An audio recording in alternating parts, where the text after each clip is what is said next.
this NFL season. Matt Landis, Las Vegas Chris, and Scott Kellen will break down the games live every Tuesday and Friday on our BetUS NFL YouTube channel. Subscribe, hit that bell now, and never miss a show. BetUS, where the game begins.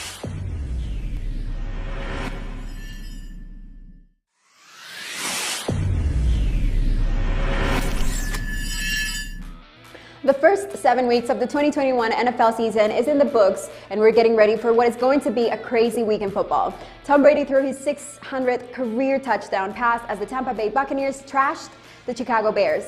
Brady's old team, the New England Patriots, destroyed the New York Jets 54-13. The Jets lost rookie quarterback Zach Wilson to a knee injury that is expected to keep him out for up to a month. Patrick Mahomes and the Kansas City Chiefs continue to struggle. They lost at Tennessee as the star quarterback threw an interception for the 6th straight game. The Arizona Cardinals whipped the Houston Texans to remain undefeated. Meanwhile, the Green Bay Packers toppled the Washington football team. Arizona and Green Bay Packers play Thursday in a big game to open Week 8, so before we make any picks, let's hear what Matt, Las Vegas Chris, and Cliff TA have in store for us today as they preview Week 8 of the NFL. Remember to tune in to our NFL Picks live show on Fridays at 1 p.m. Eastern, so without further ado, let's welcome our NFL crew.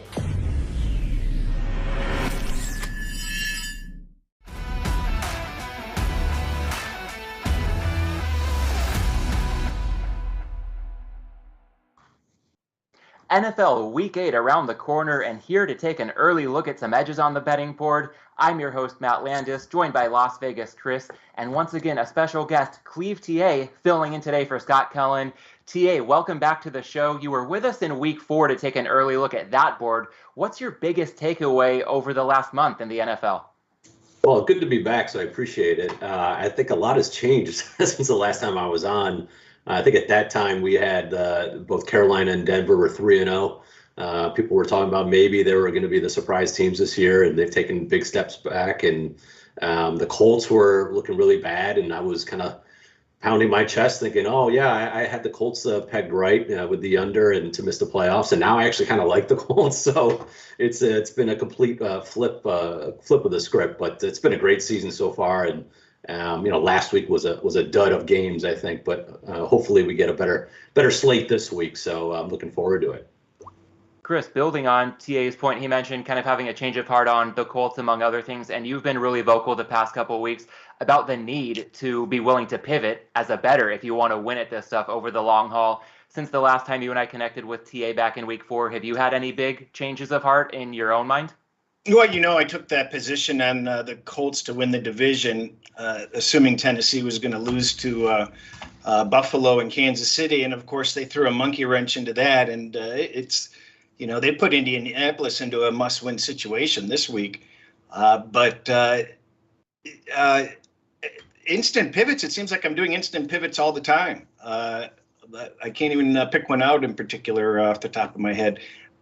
I'm sure we'll get to a few over the course of the conversation, but it's an ever-evolving landscape, as you touched on there. So we'll get to plenty of good thoughts for the Week 8 card. And before we do so, a couple quick housekeeping items. First off, to our YouTube audience, thanks for joining us live. Go ahead and give us a quick thumbs up. You can also subscribe to this channel and jump in that chat. Let us know if you have any questions as we work our way down the Week 8 board. Also, let us know what you think on some of these games. And if you want to get and play yourself on any of these Week 8 games, you can always sign up at BetUS using the promo code NFL2021 for a 125% sign-up bonus. And for more information on that offer, you can check out the link below this video. Guys, let's get to it and move on to Week 8. And we'll kick things off, as we always do, by taking a look at our records so far this season. We've got a full-screen graphic coming up for the YouTube audience.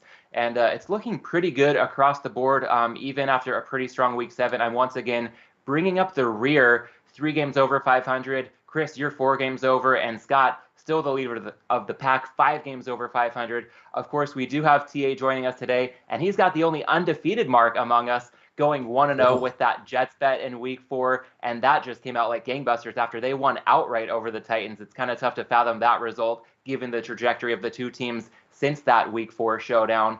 But as we look to build on those records moving forward, we can do so with a quick look back at one game from our betting card last week, Chris. That one, you and I both in play on the Falcons at the Dolphins, and we got in play in different ways. On our Tuesday show, you gave out the Falcons -2.5, thinking the line would probably go to 3. The Dolphins got some promising injury news. The line ended up actually moving down, and kind of in a really tough way. It seemed like you kind of got middled and squeezed, if you will, on the 2, the way that game landed.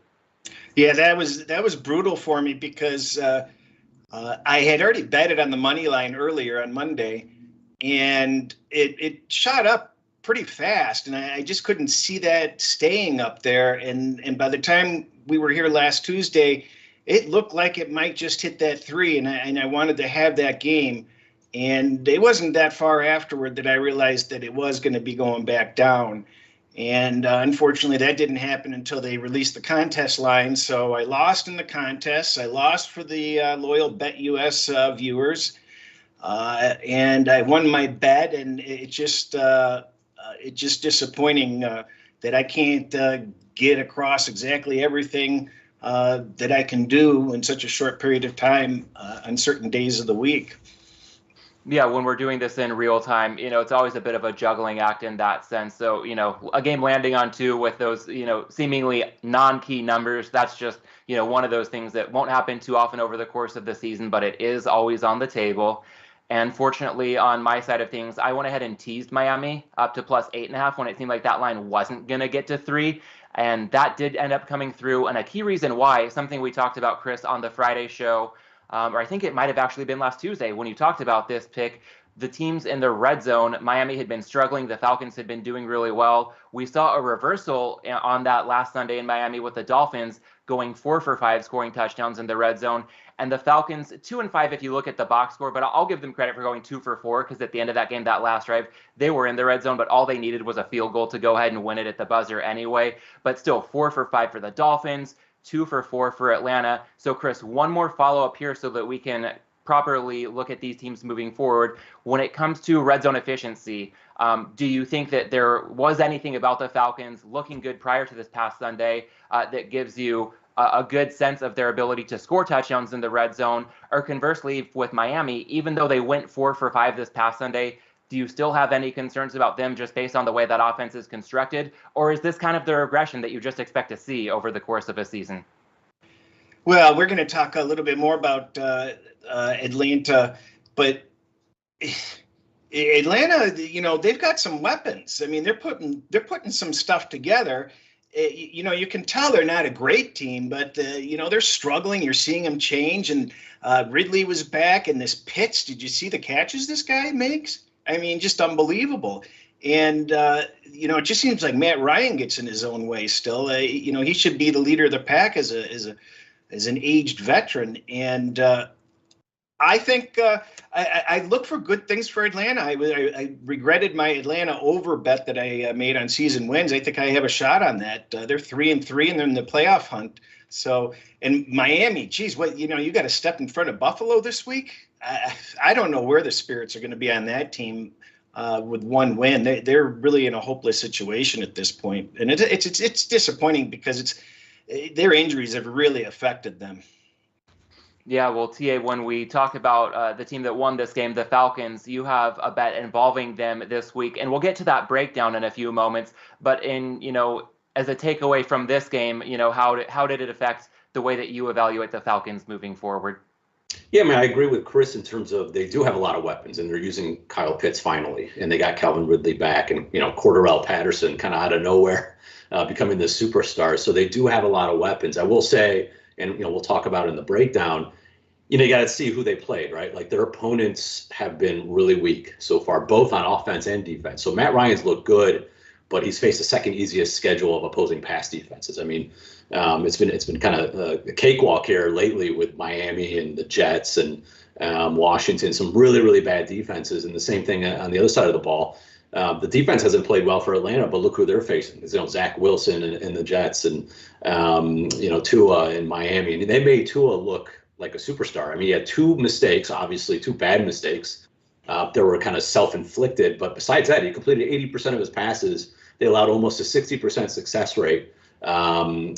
Just really, really did not stop that Miami offense at all. And they put no pressure on that offense as well. And that's an offensive line that's dead last in allowing pressure. So, there are some good things to like about them. And I was on that over, because of that schedule. And I knew that I had a good feeling that Tua will be able to put up points. And I thought that Matt Ryan would be able to put up points. So did get that late. But I think they're going to play a lot of shootouts, to be honest, here going forward. They're going to be entertaining games. And that's what Atlanta always does. They get really close games, and every point matters. But I think in general, they kind of are what they are. They're kind of a middling team, and they'll make games exciting. Yeah, well, little tease as to what's ahead. We will be breaking down the Panthers-Falcons game shortly here. But before we get to that one game, we can take a look at the entire Week 8 slate. Chris, one of the audience's favorite segments of this Tuesday show every week, your rapid-fire line move prediction. How do you see the lines that we're currently looking at on the full-screen graphic ultimately taking shape over the next few days?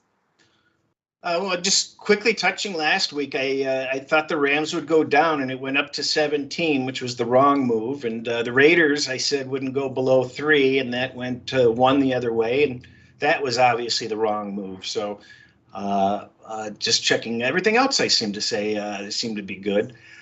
This week, I think this Arizona line, it's sliding up. I don't know how much higher it can go. They keep on dropping players, so it's very unpredictable. But it could hit 7 if they lose any more players. They just lost Alan Lazard. Yeah, Lazard this afternoon. Also, in addition to Adams. Yep.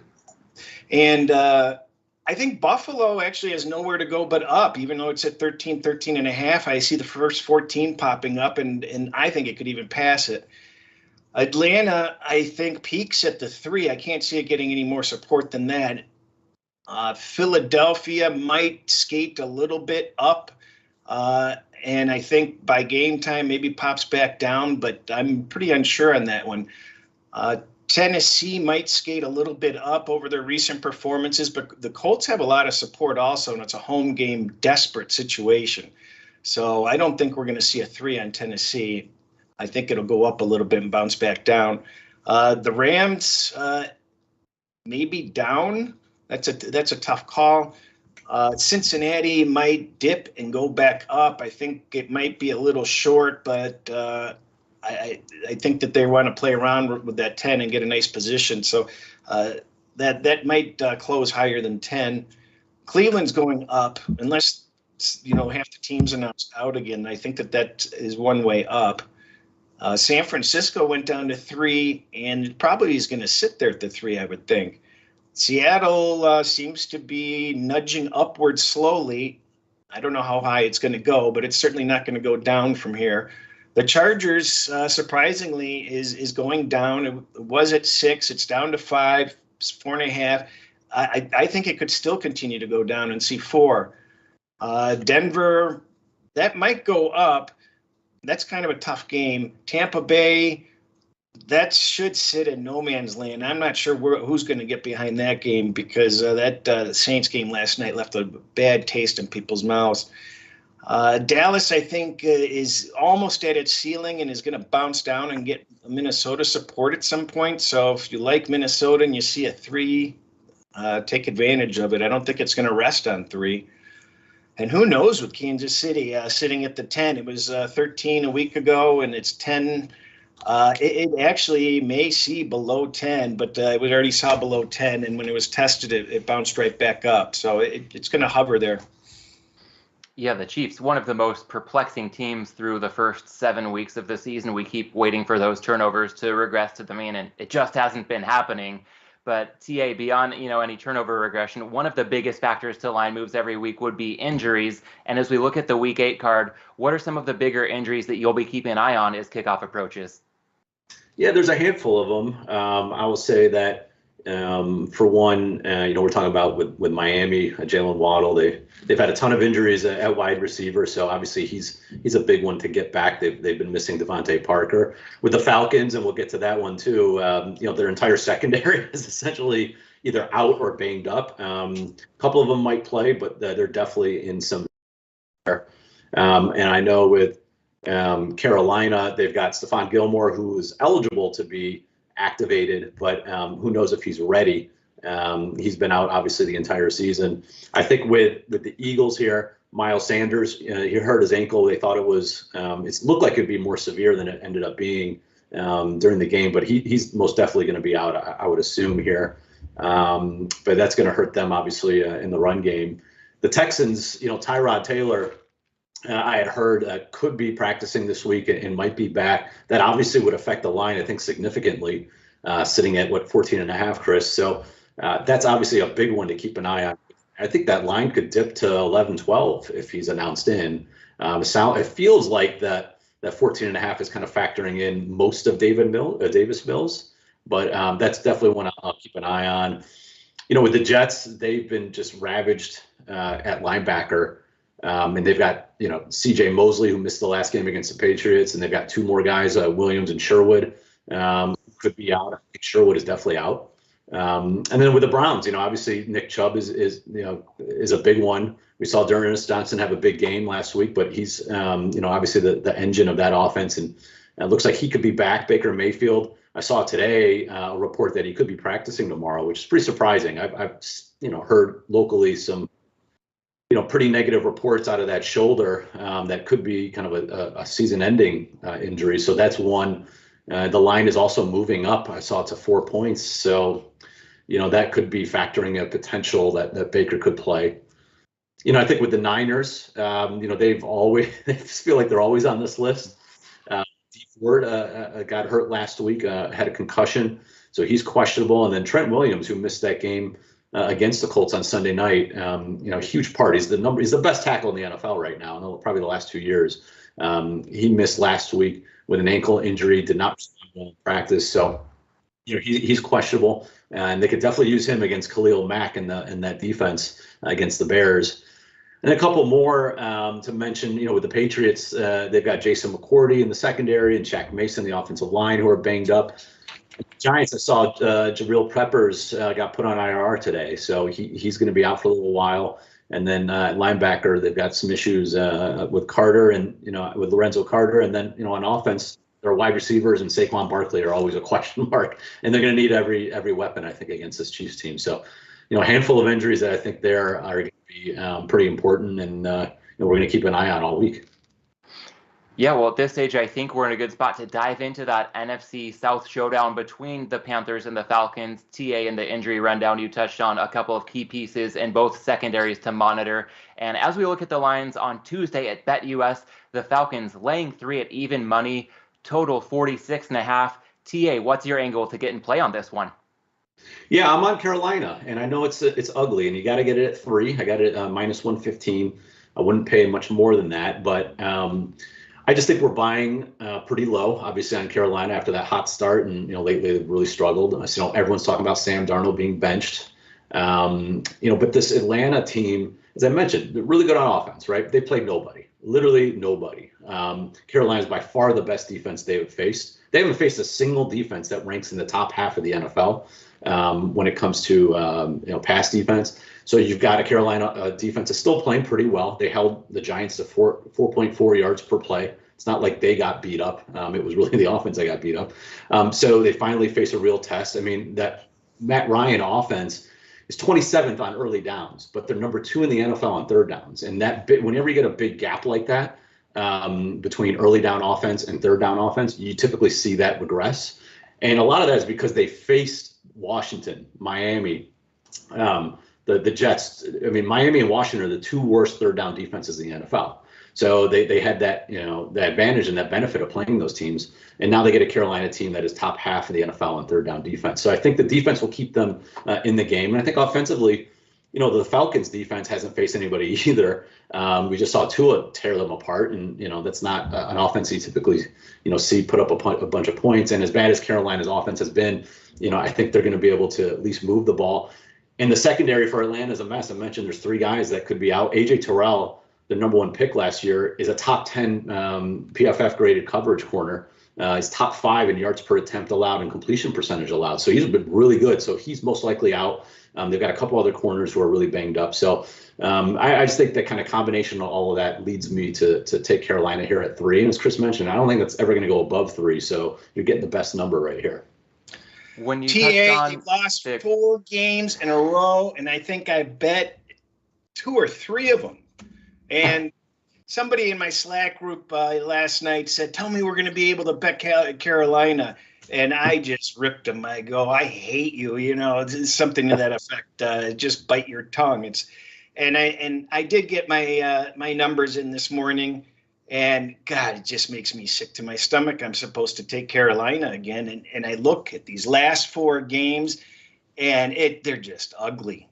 Just ugly. And when you're benching Darnold, I mean, how much air is out of that balloon with Carolina? You gave up the draft picks, you gave up a lot to get Darnold in there, and you've got a huge guarantee next year. And this guy looks like a real flop. I mean, they passed on some good options.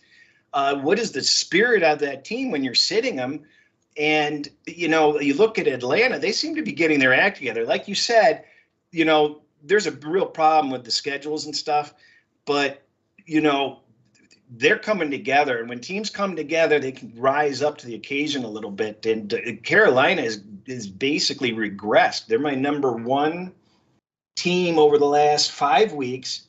They've lost 6.86 points of value. They're number 1 declining team in the NFL.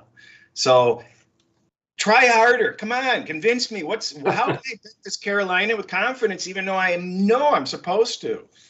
I mean, look, if the schedules were flipped and Carolina had just played, the Jets and, all those teams that they beat early, and it might be a different story. I mean, I think this is all playing into the near-term bias, right? And we, as gamblers and as bettors, we have to we get to throw that away. Like, I've lost on the Eagles a bunch, and I just don't want to have anything to do with them right now. But, they could be the right side. You've got to kind of throw that away. Like I said, I mean, who has Atlanta faced? Okay, think about it this way. Miami has the worst offensive line in football. I think we can all agree. Like, they can't block anybody. Atlanta without Dante Fowler, it's another injury I didn't mention. He missed last week's game. He's out this week as well. He's their number 1 pressure rate defender. They're already bottom 5 in pressure rate. So now you lose your top defender, and he's their number 1 run defender. They couldn't put any pressure on Tua. He was sitting back there doing whatever he wanted. He's the one he made was a self-inflicted mistake. So I think, not saying Darnold's going to throw for 300 yards, but I think he's going to have a lot of success. He's got a ton of time. He's got really good receivers. Like, that's not debatable. Look, they put up 28 points against Minnesota 2 weeks ago. It's not like it's impossible for this team to keep up. And Atlanta hasn't faced anybody on defense, like literally nobody. They face the single worst set of third down defenses in the NFL. I'm not saying, and look, remember, this is the Falcons team that always screws things up. They're not a model of consistency, right? How could you possibly be confident in this team to continue to win? They easily could have lost with probably the best rest advantage you could possibly have last week. They were off a bye, and you had a Miami team coming off of a London game, and they still almost lost. I can't sit here and say, oh yeah, it's a foregone conclusion that Miami should, or that the Atlanta should be covering this 3-point spread. I just can't see it. 3 points against the Giants. 3 points against the Giants. Give me a break. Hey, I chalked that up to the Meadowlands. That was a Meadowlands nightmare for Darnold. He just had bad memories from when he played with the Jets. I'm just talking and throwing it away. Let's talk about that Panthers defense for a second, though, because Tia, you've talked now a few times about the lack of opposition the Falcons have had and the defenses they faced. And again, after week 3, when we were doing this Tuesday show in week 4, the Panthers defense looked like it might be an elite unit, although we talked about their own strength of schedule. How differently do you feel about this Panthers defensive unit now than you would have after their 3-0 start? Right. So they're not the top 2 or 3 defense that they were in the first couple of games. I think some of that is schedule, but obviously some of that is injury too, losing J.C. Horn and some other guys. But they still have talent. They're still solid. Like I said, they only allowed the Giants 38% success rate, 4.4 yards per play. Like that, those are numbers that you should win by double digits, not lose. So they're fine. Like, they're not great, they're not bad, they're middle of the road. I think they're a solid defense. They still have talent, and these teams know each other well. They're in division. So like I mentioned, they're a much better third down defense than what the Falcons have faced. Falcons are 27th on early downs against this crap schedule. So like, I don't think it's just an easy thing to sit here and say that they're going to continue to put up a bunch of points against, at least a solid, if not, above average defense in Carolina. Somehow I still have Carolina is one of the top 10 defenses. How the hell are they in there? Chris, any of your 55 metrics jumping off the page when you see Carolina creeping into the top 10 defensively? Yeah, my wallet losing. Well, to be fair, I haven't touched Carolina I don't think I bet them like at all this year. So I don't have the same, negative thought process as Chris in terms of like just a scarred memory. So, but I get it. Like you lose with these teams a bunch of times in a row, and it definitely scars you. I don't have that memory to really go off of. So well, you have your Eagles. I have my Carolina. Yeah.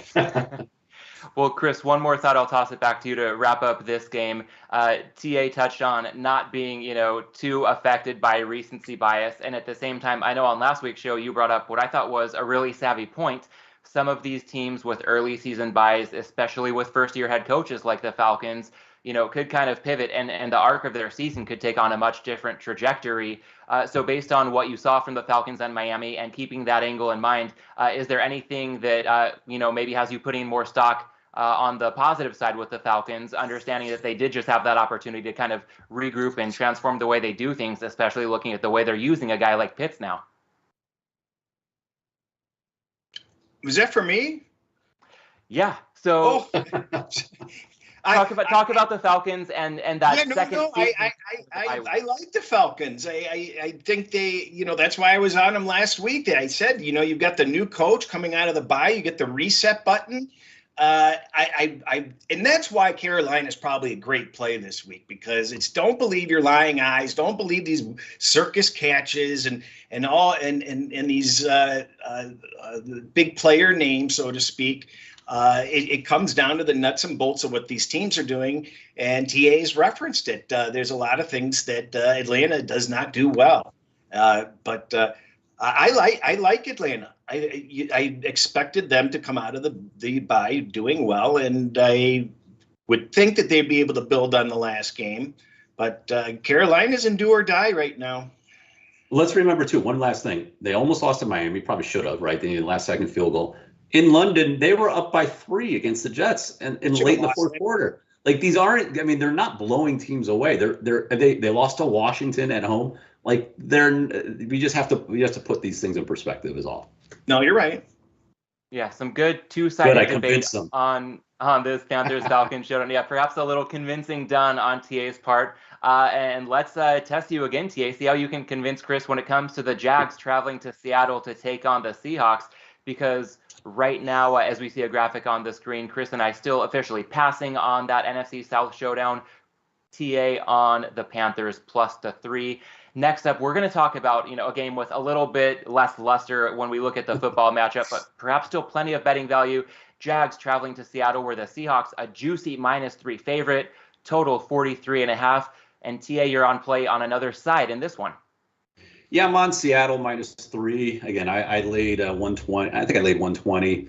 And look, this isn't normally, I'm more of a contrarian, I'm more of a dog player, but I just think that I don't think Seattle's as bad as the market is making them out to be. I mean, essentially, if you factor in, we know that home field advantages aren't as, big anymore, but I mean, Seattle still has some level of advantage at the top of that list.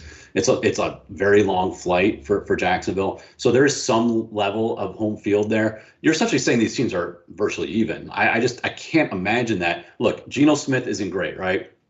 But what position has been put in? He had to face a really good Rams team coming in cold a couple of weeks ago. Had to go to Pittsburgh against that defense on a Sunday night. Virtually impossible for someone like that to really perform well. And they played a top 5 defense in the Saints, who got back a bunch of guys off a bye on Monday night in bad weather. Like, you're not going to succeed most likely with a backup quarterback like that. And they still almost won both games. Like, they were in both. So, I think that gives me a little bit of hope. Now you face a Jags defense that is worse than the NFL. If you look at Football Outsiders DVOA metrics, they're one of the worst secondaries in the NFL. They allow a ton of explosive plays. I mean, even if it's just, hey, let's throw the ball up to DK Metcalf and Tyler Lockett, like, you've got plenty of opportunity to score. Jacksonville has allowed at least 20 points to every single opponent since the beginning of last year. Every single one. And there's some bad offenses involved there. So it's not impossible for Geno Smith to put up 20 plus against this defense. You've got an offense in Trevor Lawrence, with the Jags. He's played 2 road games his entire career so far, at Houston, at Cincinnati. Like, Seattle is a totally different animal. I mean, they didn't have to deal with noise. We know that team makes a ton of mistakes as it is. They turn the ball over a lot. Again, home field isn't exactly what it used to be in general, but it's still something when it comes to a rookie quarterback on a bad team, going to Seattle. Like that to me, happens to account for something. I think you mentioned it, Chris. I've noticed rookie head coaches off of a bye have not performed well lately. I think 9-15 against the spread in the last handful of years. For whatever reason, like these rookie head coaches, when they get off a bye, the market prices in the bye factor, and I don't think it's worth it for these coaches for whatever reason. Maybe they take a breather because it's their first season and they're not used to it, and they don't prepare as much, whatever it might be. But that's just something to keep an eye on. But I just think that when you've got a matchup of the worst defense in the NFL and you're only getting 3 points, and they just won their first game in how long last week or 2 weeks ago in London, like that they can build off of. I mean, and look who they beat. They beat Miami. Like, I just think that Seattle's better than that. Like, Seattle almost went into Pittsburgh and won. They could have beaten the Saints team. Again, I think it's context here. Look, Geno Smith is number 2 in the NFL with a clean pocket, if you can believe that, among all quarterbacks. And he's faced just a ton of pressure against these defenses. He's not going to face any pressure at all against his bottom 10 Jags, pressure defense. So he's going to have time. And when you've got weapons like that, like, you don't need to be an elite quarterback to find DK Metcalf and Tyler Lockett. So I think they'll do just enough. And again, I wouldn't take it over 3. I wouldn't touch 3.5. I think 3 is the right number for this play for me. Yeah, I'm just hoping that this hits 3.5 or 4, because I'm leaning Jacksonville. I haven't made a decision on the game yet, but Seattle, and I think I saw the publication you referenced. They've got an article that's, Seattle is better than you think. We're defending that Seattle's a great team, and they're atrocious. I mean, that game last night was an embarrassment. I mean, the long touchdown, that was on a questionable play, and if that doesn't happen, that changes the complexion of the game. The penalty on their own end zone, they got some lucky breaks. They look like crap. And when you want to talk about bad teams, Seattle is not that much better defensively. I don't have Seattle out of the bottom 10 defensively. They're in my bottom 10 defensively. And I've got Jacksonville rated 9 slots higher offensively. And Seattle doesn't even win at home anymore. That 12th man, he moved. He's gone. He travels with the road team because they win more games on the road lately. So just my first look on this, I like a lot of what you said, and I agree. Boy, it's a tough pill to swallow, and I anticipate this line to go up. It's certainly not going to go down. So, but I see that there's value. I think these teams are a lot more even than you realize, and getting points when in doubt, take points. Well, I'll say this. So I've taken the Jags twice this year, and they covered both. It's the Miami game in London and the game in Cincinnati. So I feel like I've got a decent read on them. And I think for me, the handicap has been outside of the turnovers. They've actually been not bad, right? Like, offensively, they've actually been pretty solid. But when you look at this specific matchup, the Jags run the ball pretty well. Seattle's actually really good against the run. I mean, they're really good on a play-by-play basis in terms of efficiency against the run. They just struggled against the pass. Are you going to trust Trevor Lawrence in this offense to really slice and dice his secondary? Maybe. I just think from a matchup there, and then also with the home field, I agree in general home field, but I think this specific scenario where you have a rookie quarterback, a rookie head coach flying as far as you can fly, have barely played any road games. This is by far the toughest environment they're ever going to play. I mean, they went into Houston and lost by 20 points. Like, I don't know. Like, I think that if you eliminate the turnovers, sure, Jags can compete with a lot of teams. But are you going to eliminate the turnovers in this kind of, they can't even snap the ball. They could get, tip pat. There's a lot of things can happen in this environment is kind of all I'm saying. So I just think that I understand. I'm with you that Jags are better than we think. But Miami on a neutral was, essentially -3, -3.5 for most of that week in London before they had those injuries that really dropped the line. So now you're saying Seattle at home is -3? Is Miami better? Miami a 1.5, 2 points better? Yeah, than Seattle? But we don't know how they're going to respond because their season's basically done. So how are these players going to respond? They're off a short week on Monday Night Football. They look like crap, and we don't know how they're going to respond. And you've got the team that finally got the monkey off their back and got a win coming. And after they watched how they played last night, why wouldn't they have the confidence? Hey, we can play with these guys. They're not that good. We don't know.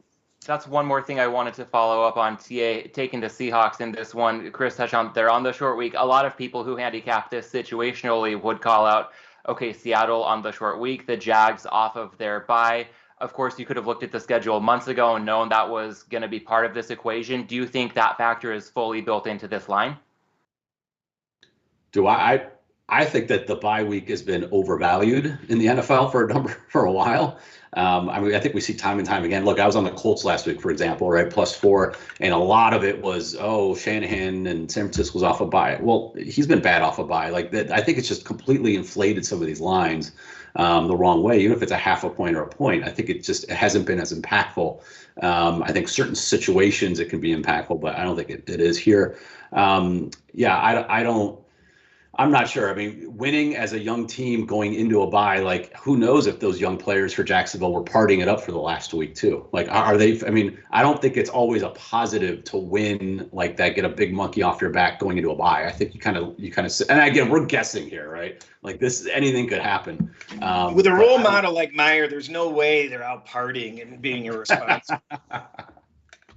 Yeah, well, let's go from one team off a bye in this matchup to two teams off of their bye in the next game. But first, we'll take a quick look again at a graphic for this Jags-Seahawks matchup. A pass once again for myself and Chris on the official plays. TA laying the 3 with the Seahawks at home against the Jags. And as I just touched on, two teams coming off a bye in this next game we'll get to. A big Sunday night showdown, perhaps the marquee game on the Week 8 card. The Cowboys at the Vikings. The Cowboys laying 3 at -105 vig on the road. Total at 55. And TA, I know this number has moved over the last couple of days, but what was your initial bet and how do you view this game at the current numbers? Well, so I just went really light on the 2.5 with Dallas. And I normally don't do this. This would be, before I even started looking at this game, I was like, I'm going to definitely want to take Minnesota here. Like, this is definitely a spot that I love to take a team like the Vikings. But the more I dug into this matchup, I mean, Dallas has a lot of favorable matchups here. Both teams coming off a bye, so that's not really an issue. But you've got the number 1 rush offense in the NFL in Dallas. They've got the number 1 offensive line. When you look at Football Outsiders adjusted line yards, essentially how much does your offensive line create holes, create yardage for your run game? They're number 1, and we've seen it. They've just plowed people, right? And then Minnesota's dead last on defense. They've been getting pushed around at the line of scrimmage, which is a little surprising to me. But that to me kind of stuck out because when you've got an advantage like that, and Dallas is going to be able to run the ball essentially whenever they want. That's a big deal on the road. And then we know how good Dak is. And now Minnesota's missing Patrick Peterson. Patrick Peterson hasn't been great, but he's been their best coverage corner. They've got nobody else in that secondary. I mean, I looked it up today. They don't have a single cornerback that is ranked in the top 60 in PFF's coverage grade ranking among quarterbacks. So you're looking at multiple kind of second tier cornerbacks having to defend this wide receiver core that's also getting Michael Gallup back this week. So like when at first I was like, oh, it's a perfect spot for Minnesota. Dallas is undefeated against the spread, but man, this matchup is really dangerous from that perspective. I'm not sure how Minnesota can stop Dallas. And look, I know it's a weird trend and I kind of roll my eyes at this type of stuff, but Kirk Cousins at night is a real issue. Like his numbers are just totally off base what his regular season, his normal numbers are historically. I mean, since 2017, I think he's 6-10 against the spread. Like he's really struggled. And again, maybe it's make believe, but there is something to these quarterbacks who have, a routine. And when that routine is messed up, sometimes they struggle. So just all those little things to me kind of add up to I think Dallas could be the right side here. I trust that offense more, and I just think that when push comes to shove, they're going to be able to do whatever they want against this defense. Yeah, I also tend to roll my eyes a bit at a lot of narratives thrown out there, but I have definitely heard that Cousins won over the years. I do wonder if the fact that Minnesota's off its bye gave him, a better chance to prepare versus going, off of an unusual amount of rest that could work against him. It seems like coming off the bye is almost never a bad spot to be in for a quarterback prepping for this matchup. But Chris, I'd like to get your take on this game because you and we talked about it last week at this time, Minnesota kind of being a stealth team on the rise for us, but TA mentioned a lot of matchup edges the Cowboys have in this one. So how do you see this game playing out? Yeah, I bet this game immediately at pick. I don't think it was any better than that. And it was actually funny because I bet it with a sports book, and they actually called me and they said, "Well, why do you bet that?" And I'm like, "Because look at the headline. This is a true story." And I said, "Because the line's silly. It belongs much higher." They're like, no way. Minnesota's got to be the favorite. I go, there's no way Minnesota's a favorite here. But I agree with what TA says. This team is complete. Both of these teams have been doing better over the last 5 weeks and have gained strength against other teams, against the points. Minnesota's gained a little bit more. They've gained 4 points of value because they started off so poorly. But Dallas has been slow and steady and still gaining. So that's pretty impressive. I think Dallas has the full package. You want to talk about a pivot question? We didn't have a lot of respect for Dallas coming into this season because we thought their defense would look like last year's defense, but their defense is holding up. It was at the very bottom in the 30s. It's up to number 17 for me, which is, that makes a huge That's difference all they need. if you're going to be in the top 5 offensively. So, and Minnesota's defense actually is better than they were last year. Minnesota and Dallas are neighbors. They live in the same neighborhood down at the bottom in defense. So, but as TA said, where's their weakness here? They can move this ball at will any which way they want. They've got 2 great backs. They've got the receivers, tight end, everywhere. So Minnesota it shouldn't be able to stop them the whole game. And it's going to be tough. So I don't like it. I was surprised that the metrics have contracted a little bit and that these teams are kind of closer than I realized. And I don't want to recommend today, to lay 3 points or 2.5 points. I think the line's going to drop back down, but I could be wrong. I don't know. Yeah, well, Chris, you asked a question, where's the weakness with the Cowboys? And I think that could come down to Mike McCarthy pulling the strings on the sidelines.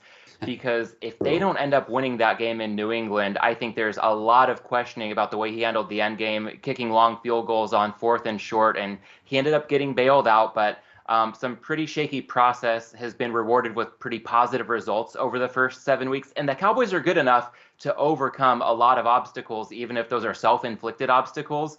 But when we're talking about coaching, I know it's come up earlier in the show that the bye week can be misread by the market. I do think coaching has a good bit to do with what the bye week can mean for each team. And in this case, I know there are mixed feelings on Zimmer across the marketplace, but I think the consensus would be Zimmer, a clear better coach than McCarthy. Do either of you guys give any weight to that as a coaching edge for the Vikings, with the bye being a factor for both teams heading into Sunday Night Football? I think Zimmer is a better motivator and strategist, I guess, from defense perspective, but I don't think he's really any better from a play calling, and they still run the ball way too much on early downs, which, is a pet peeve of mine. But I'm not sure he's any better from like when to go for it. I haven't even looked at his 4th down numbers, but I don't think they're that great. McCarthy's terrible from that perspective. There's no doubt about it. I don't think I've looked at Zimmer off a bye. I think he's kind of like 500 against the spread. So really nothing that jumps out there. Like I said, a better overall coach, but not sure his in-game stuff is really that dramatically better, to be honest. I can't sit there. I really just have a hard time docking a half a point or a point. How much are you supposed to dock for these coaches that, have buffoonery decisions every now and then? It's tough because most of the time they don't, or most of the time they do and they survive. So how are you supposed to ding them? It's like trying to ding referees, when you get the lineups for who's reffing the games. Yeah, well, we can use that as a thought to move on to our next game in a moment. TA, did you want to come back in with one more point on this one? No, I was just going to say, there's Bill Belichick has made a bunch of mistakes too with some of the game stuff. So they all do. I mean, I think it's more for me preparation and having a game plan that's more important. And I think all these coaches are kind of, make a bunch of mistakes that we think as a public is a mistake. But McCarthy's gets highlighted a lot more. They seem to happen a lot with the field goal and the fourth down stuff. But all these coaches are making mistakes. Yeah, fair point. Well, I think as we get ready to turn the page to our next game, if we've got a graphic here, we do not. Okay, it's a pass for all of us at the current number for that Cowboys-Vikings game, with Chris and TA having gotten down on the Cowboys earlier in the week. So let's hop from one primetime game to another. The Packers traveling to Arizona, where the Cardinals a juicy 6-point favorite, total 51. And TA, I know you've got a play in this one. This matchup maybe has lost some of its luster with the Packers now out Davante Adams, as well as their defensive coordinator, Joe Barry. So what's your game plan to attack that angle here? Yeah, I took the over team total for Arizona at 28.5. And I was going to take this anyway. I just was able to get it today. But this really is a play against the Packers defense. Their defense is not good. It may look like they're kind of middle of the road, but they're 27th in success rate defending the run, 22nd against the pass. And they face a really easy schedule of opposing offenses as well. I mean, their opposing pass offenses that they face is the easiest in the NFL. I talk about Atlanta being 31st. Green Bay's is easiest. I mean, Joe Burrow is the best quarterback that they faced. They just gave up, almost over 400 yards and 6.1 yards per play to Washington, who's banged up everywhere. He's got Tyler Heineke as your quarterback. I mean, they faced Jimmy Garoppolo and Jared Goff and Jameis Winston and Justin Fields and Big Ben. Like that's who they faced. So now you've got a major step up here with Kyler Murray and this offense for Arizona. And I think Arizona is going to be able to do essentially whatever they want, to be honest, against this defense. And, with Jair Alexander being out for Green Bay the last couple of weeks, he's obviously one of the better cornerbacks in the NFL. I'm not sure how they're going to be able to put enough pressure and slow down this offense that they just haven't faced anybody even close to as good as Arizona. And Arizona's a top 10 in terms of pace. Like, they're going to be able to run a bunch of plays. And I don't think that Green Bay is going to be able to sustain a bunch of drives. Green Bay plays really slow normally. That's because they convert a lot of third downs. And Davante Adams being out is obviously huge. I mean, he's been targeted 35% of the times. 35% of Aaron Rodgers' targets on third and fourth down. So that's the highest rate of the NFL. Like, what do you go to now? Lazard's out. MVS could be out. They're down to essentially nobody at receiver. So I think they're going to run the ball a lot. I think they're going to be, when it comes to third down, I don't think Rodgers is going to be able to convert as often. It's going to get the ball back to Arizona in better field position, and I think they're going to be able to put up points. So, they're averaging over 31 on offense, Arizona. Green Bay has essentially allowed their opponents to score above what they normally score. So if you just kind of do that simple calculation, they should be able to score over 31. I think this is, a low 30s number for Arizona here. So that's the play I made. I think the spread's kind of gotten too big, so I didn't want to take the spread. I think the Cardinals will be able to score, though. I think I saw that there's only been 29 either completions or attempts of over 20 yards, and Adams was responsible for 22 of the 29. So, pull him out. Yeah. That's a big, not good. Yeah, I mean, I just think there's so many reasons to take Arizona here. I mean, look, one last thing. So, talk about who they've played. I mean, they've got, I think they're 18th in the NFL, 17th or 18th, if I remember, Green Bay in terms of defending the deep ball. Look at the quarterbacks they face. Out of 35 qualified quarterbacks, okay, here are the PFF grades on these quarterbacks: 24, 34, 33, 21, 16, 29, 35. Okay, this is out of 35 quarterbacks. Kyler Murray is number 2 in the NFL. Like, they haven't even come close to facing the speed, the weapons, and the quarterback that can at least launch the ball like Kyler. So I think they're in for a rude awakening. Yeah, T, a quick question on the number here. Chris, feel free to jump in as well, as I know you're on the Cardinals team total also. The Packers, Tia, you touched on their defense. I mean, Washington, it didn't manifest itself on the scoreboard because they went 0 for 4 in the red zone and 1 for 4 on fourth down. But the Packers defense has been pretty beatable. I see this Arizona team total as kind of reflecting that because 28.5, if we're playing the over 28.5, I don't know, we might as well be playing it, up to over 30.5. We're essentially asking for 31 with 29 and 30 being fairly dead numbers. I know anything's possible here, but is this a bet that you would feel good about up to 38.5? Should we see it continue to rise? I think 30. I think 30 is. I haven't done key numbers on totals, but I think that's the cutoff. I would go 29.5. It'd be kind of my range, and stop there. Once you get to 30, I think that's kind of the cutoff for me. So I think up to 29.5 is probably a good number. Got it, Chris. Same ceiling for you on this number. Yeah, pretty much. I like that wager also. It makes a whole lot of sense when you look at. If you're going to be going against Arizona, it's catching the fallen knife because this team is playing solid as a rock, and their only letdowns have been against actually the bad teams. They've been showing up against the good teams, if I remember correctly. And Green Bay's schedule really hasn't been that good. I mean, their marquee, they don't even have a marquee win. Who's their marquee win? They don't even have a marquee win, and they've won 1, 2, 3, 4, 5, 6 games. The Niners, right? The Niners is their best win, I think. Yeah, but that was a messed up game, though, wasn't it? Was Kittle in that game? Kittle was in that game. The officiating was especially questionable, and Green Bay overcame it. But yeah, they haven't exactly blown the doors off of many good teams during this 6-game win streak. But you look at Arizona, they've gone through Tennessee, Minnesota, the Rams. They did the San Francisco thing. They did Cleveland. They're battle tested. And I have both of these teams actually improving. Green Bay, obviously, a lot more since that New Orleans debacle to start their season. I like that 28.5 over team total. I bet Arizona -4. And I'll still recommend it at -6 if you can get the 6. I just think that they score at will, and I don't think the Green Bay is going to be able to keep up with them. As TA said, it's too time consuming, and they don't have the big play capability, I don't think.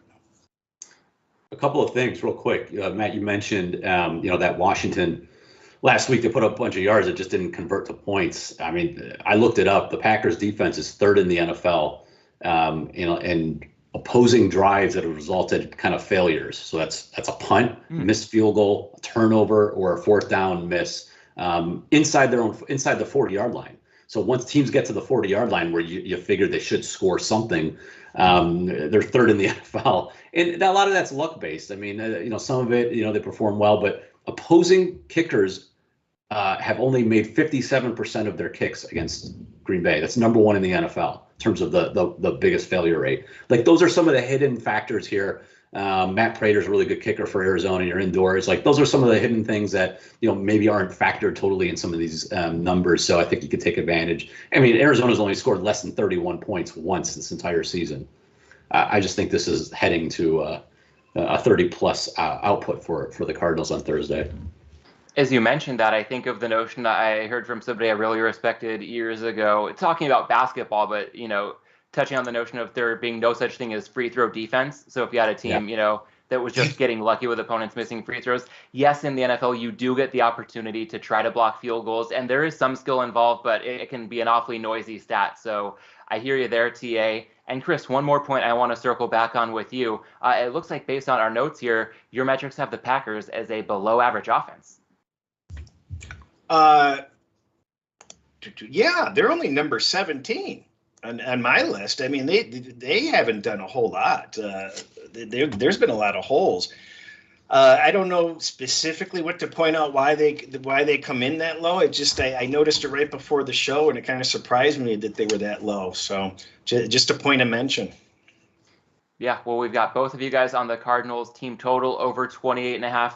Chris also laying the 6 with Arizona. And Chris, would you make that -6 the ceiling? Or if we see 6.5, would you still advise that under a touchdown?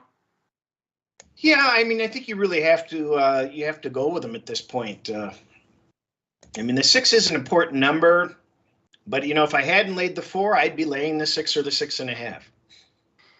Cool. All right. Well, that puts a bow on the Thursday night recap. We do have a couple questions from the chat that we can get to as we hit the home stretch here. First off, I will make sure I'm referencing the right note here to give a proper recap of all the bets for today's show. Chris, on the Cardinals -6 and their team total over 28.5 on Thursday night. It's a pass for me at this stage. I'm still physically and perhaps mentally recovering from a half marathon on Sunday morning, so I'll get the gears turning and be ready come Friday to give out some picks. But TA, plenty of action early on in the week. Carolina +3 against the Falcons, Seattle -3 against the Jags, and that Cardinals team total aligned with Chris over 28.5. And guys, we can dive into a couple questions from the chat as we wrap this up. The first up, Chris, circling back on that Cowboys-Vikings game, up to what number would you play Dallas? Knowing it's a pass at the 3, I think you mentioned even 2.5 maybe not being a go. So would you need to see a Cowboys -2 before you'd recommend getting back in play with the Cowboys? If I had not bet the game, I would be sitting on my hands right now, and I would take my chances that it comes down. Honestly, I definitely wouldn't be laying the 3, and I begrudgingly would lay the 2.5 if I had to, but I'll take my chances that it doesn't stay on the 3, and I'll always get something below. And I may be wrong, but that's just the way I would play it from this point. Yeah, TA, is there a number up to which you would play the Cowboys and otherwise it's a stay away for you? I know 3 is still a key number, even with the extra point and more teams going for 2. Changing that dynamic 3 is still kind of the king of the key numbers. Yeah. I mean, I did a little bit 2.5, and that's for me personally, that's all I would really want to do at that point. Again, I don't want to lay a ton of juice at 2.5, but I think that's the cutoff for me. If not, then take the money line at that point. Like if the juice gets enough, I mean, maybe the money line is worth a shot instead of laying that a couple points could be valuable here. So money line of 135 or less would be something I'd be looking for. Yeah, I agree. Cool. All right. Well, that's good food for thought for other ways to possibly getting into play on Sunday Night Football as we watch how the market unfolds over the next few days. And one more question from the chat for our live Q&A here. What do you guys think about the Niners quarterback situation? Is it time to hand it over to Lance? So I know that Garoppolo did not look impressive on Sunday. He was also kind of playing in a monsoon, and I'm not sure that Lance is really healthy enough to step back in yet. But do either of you guys have a read on what you think the Niners should do when it comes to who they're lining up under center these days? I think, personally, I just think it's a tough call because I think there's 2 players in this league that just their whole team dynamic changes when they're out, and that's McCaffrey and Kittle. And when Kittle's not in that lineup, they just all fall apart. He's like the glue to that team, it seems, in my opinion. I just don't know. I'm closer to the West Coast, but my brain doesn't focus on San Francisco as much as a lot of people, so I don't really know. And I haven't watched enough of the San Francisco games. It seems like Garoppolo's got a pretty darn good record overall with Shanahan, and Shanahan feels comfortable. He's not going to make dumb mistakes, and he gets this and that done. He had tough conditions in the rain against Indianapolis, kind of forgivable because Indianapolis is a better team than people realize. Yeah, I would just continue with Garoppolo. I was a proponent of playing Lance early, but he's been bad. I mean, it's only been 87 snaps, but his completion percentage over expected, dead last out of 40 quarterbacks that qualify. It's not even close, too. Like the gap between him and Zach Wilson, if you can believe this, is like the same as Zach Wilson, who's 39th, and like the 32nd quarterback. Like it's not even close. He's not accurate. He's just not ready. I would just mix him in at the goal line and, kind of take some hill packages for the rest of this season and just let Garoppolo try to get you to the playoffs. Yeah, what he said. What TA said. Yeah. Well, TA, thanks for filling in again quite admirably for Scott Kellen today. Great to have you back on the show. That's it, everybody, for our early look at the Week 8 board. If you're joining us on YouTube, go ahead and give this video a quick thumbs up. You can also subscribe to the channel while you're at it. And don't forget, if you want to follow any of the plays that Chris and TA outlined on this show, you can do so by signing up today at BetUS and use that promo code NFL2021 for a 125% sign-up bonus. we'll be back with you. Chris, myself, and Scott will be back with you on Friday to break down the full weekend board. Again, that'll be at our new time, 1 p.m. Eastern, 10 a.m. Pacific. So we'll see you then, right back here at BetUS, where the game begins.